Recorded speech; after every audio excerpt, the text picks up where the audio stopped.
My memories are of good times. I really enjoyed it. It was pretty much like people depict the 50s. It was a fantastic place to go to school. It had everything you needed for your studies. The atmosphere was very good. It was just a great experience. It was just what high school happy days what you would think about in the 50s. Girls wore skirts to school and bobby socks, and rock around the clock was, and I remember Johnny Mathis.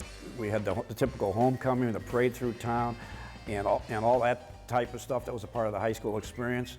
Homecoming included a float contest, and each homeroom submitted a float. And the parade of these floats went through town after the coronation of the King and Queen.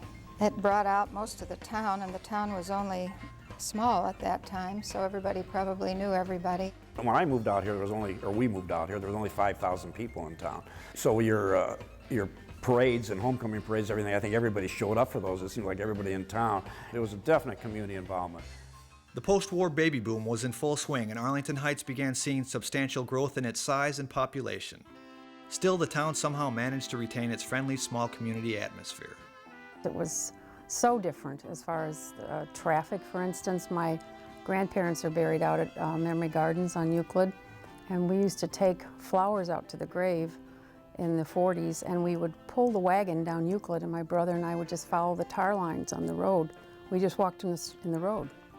I wouldn't walk down Euclid today. There used to be a drugstore downtown named Seaberg's, which was a good spot for kids, and Rapp's Restaurant was a good spot for kids. A lot of students went over there for lunch, but our group didn't. We all saved seats in the cafeteria and wanted to hash over the morning's happenings. We were so excited when we were old enough to go to the youth center. The youth center was in the basement of Recreation Park. There was ping pong, a TV area where the guys all sat and watched wrestling. Well, the girls would dance, and we boys would sit there and just look around or watch boxing or something. You too, huh? Yeah, right. We gals had a hard time dragging them away to the dance room. There was also a dance room. We were quite safe. I walked home from sporting events late at night, no problem. Traffic, as I mentioned, was much, much scarcer. Also, though, I mean, we didn't live in a bubble. I remember being in history class when it was announced that the Russians had put Sputnik into space, and that provoked quite a dialogue. And we were living in the Cold War. We were certainly aware of that.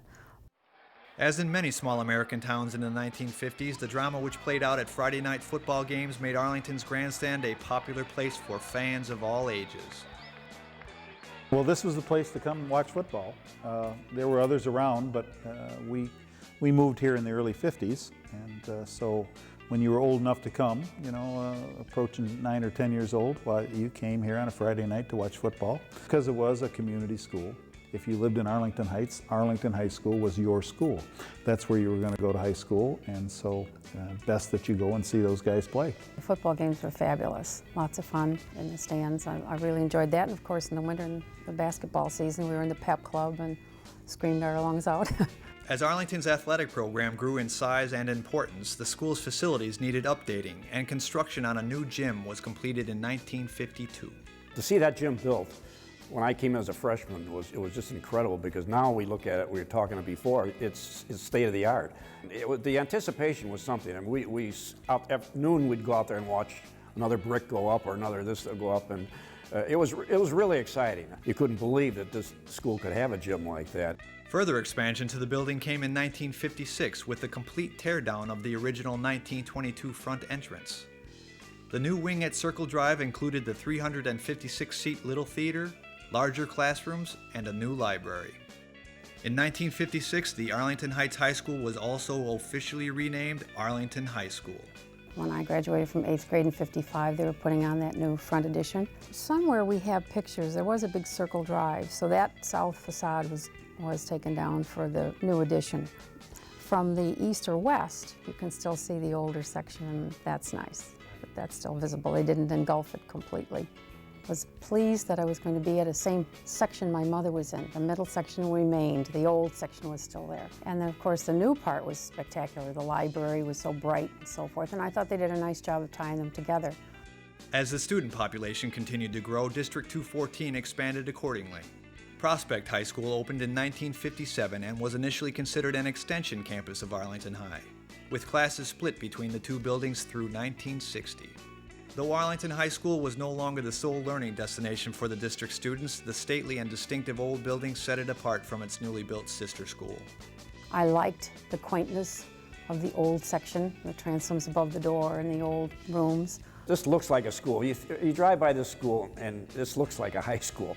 I mean, some of these that they put up today are just, this one just looks like high school the way, I always call it the Lady in Red. That's what we always used to call it. It still looks good today, which I'm happy to see because a lot of reunions come back here.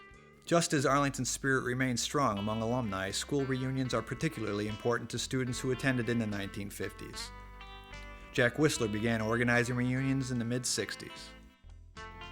We never missed one because we enjoyed seeing all the people. They came back from a long distance.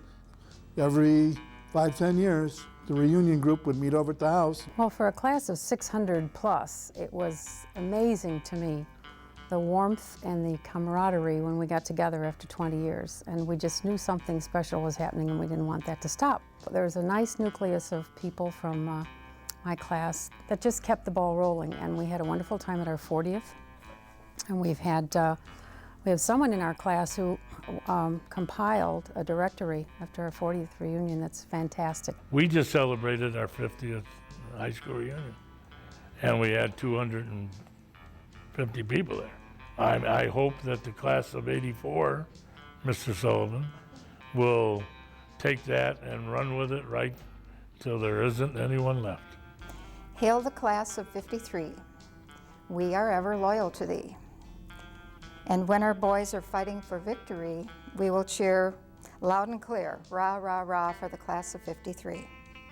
This, to me, was an example of loyalty and spirit, not only loyalty to the grand old Arlington, but to our class and the friends that we had made over the years. We cheerleaders were asked to lead this song in 2003 at our 50th reunion. Couldn't believe that they'd even remember it. But it was the friendships that I acquired and the good feeling. People always say, you don't want to transfer to a new school as a senior.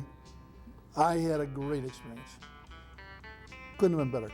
Obviously, you look back and you tend to remember the positives and you forget any negatives, but I don't remember many negatives back then. It was really a great experience, and I look back and try to think, there had to be something negative about it. I can't think of anything. I honestly cannot think of anything that I did not like about high school. We love the halls of ivy that surround us here today, and we will not forget though we be far, far away.